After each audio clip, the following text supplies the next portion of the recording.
திண்டுக்கல் மாவட்டம் கொடைக்கானலில் 62வது மலர் கண்காட்சி துவங்கி இருக்கிறது. இது குறித்த கூடுதல் விவரங்களை எமது செய்தியாளர் முருகன் வழங்க கேட்கலாம். வணக்கம் முருகன், இது குறித்த கூடுதல் விவரங்களை பதிவு பண்ணுங்க. வணக்கம் சிகேந்தர்.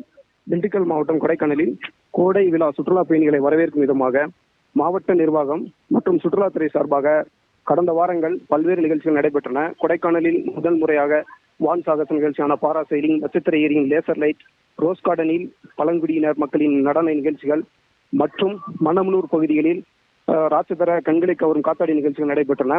அதனைத் தொடர்ந்து திண்டுக்கல் மாவட்டம் கொடைக்கானல் மலைகளின் இளவரசி என்று அழைக்கப்படும் கொடைக்கானலில் மலர் கண்காட்சிகளை கண்டு ரசிப்பதற்கு பல்வேறு சுற்றுலா பயணிகள் பல நாட்களாகவே காத்திருந்த நிலையில் தமிழ்நாடு அரசு சுற்றுலாத்துறை மற்றும் வேளாண்மை உழவர் நலத்துறை சார்பாக கொடைக்கானல் பிரெயின் பூங்காவில் இன்று 62வது மலர் கண்காட்சியை திண்டுக்கல் மாவட்ட ஆட்சியாளர் சரவணன் மற்றும் அரசு அதிகாரிகள் தலைமையில் தொடங்கியது.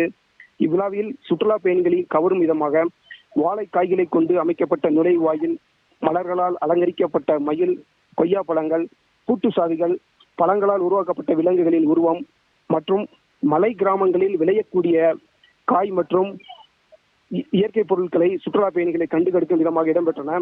மேலும் கோடை விழாவை கொண்டாட கொடைக்கானலுக்கு வந்த சுற்றுலா பயணிகள் மலர்களால் அலங்கரிக்கப்பட்ட பல்வேறு உருவங்களை ரசித்தபடியும் மற்றும் கொடைக்கானல் பிரெயின் பூங்காவில் பூத்து குலுங்கும் பல்வேறு வகையான வண்ண மலர்களை கண்டு ரசித்தபடியும் தங்களுடைய குடும்பத்தினருடனும் நண்பர்களுடனும் கண்டு ரசித்து புகைப்படம் எடுத்து கோடை விழாவை மிகவும் மகிழ்ச்சியுடன் கொண்டாடி வருகின்றனர்.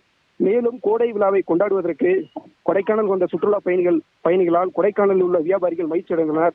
மேலும் சுற்றுலா பயணிகளின் நலனை கருத்தில் கொண்டு சுற்றுலா பயணிகளுக்கு முறையான பாதுகாப்பு வழங்கும் விதமாக மருத்துவ உதவிக்குழு, தீயணைப்பு உதவிக்குழுவினர் பாதுகாப்பு பணியில் ஈடுபட்டு வருகின்றனர். உங்களுடைய விரிவான தகவல்களுக்கு நன்றி முருகன்.